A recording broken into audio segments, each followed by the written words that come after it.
P T I رہنما اور رکن اسمبلی زین قریشی کی راہداری ضمانت کے لیے درخواست سماعت ہوئی۔ پشاور ہائی کورٹ نے زین قریشی کو راہداری ضمانت دے دی۔ عدالت نے زین قریشی کو مقرر تک متعلقہ عدالتوں میں پیش ہونے کا حکم دے دیا۔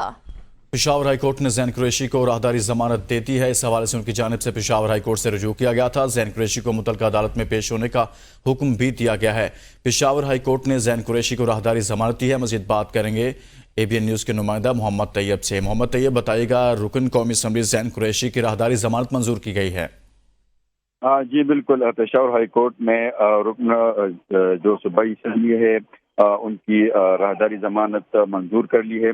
زین قریشی نے آج تقریباً 13 مقدمات میں مختلف درخواستیں دائر کی تھی اور عدالت سے احتجاج کی تھی کہ اس پر جو ہے نا وہ سماعت مقرر کی جائے۔ عدالت نے، پشاور ہائی کورٹ کے چیف جسٹس نے آج سماعت مقرر کر دی اور دوران سماعت جو زین قریشی کے وکلاء ہیں انہوں نے عدالت کو بتایا کہ زین قریشی پر پنجاب سمیت دیگر علاقوں میں 13 تک مقدمات ہے۔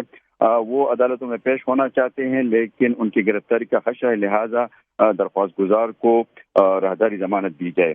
عدالت نے دلائل سننے کے بعد زین قریشی کو راہداری ضمانت دے دی اور ساتھ ہی حکم دیا کہ وہ مقررہ تاریخ تک تمام جو متعلقہ عدالت زین قریشی کی راہداری ضمانت کے لیے درخواست پر سماعت ہوئی اور ان کی راہداری ضمانت منظور کر لی گئی ہے۔ بہت شکریہ محمد طیب۔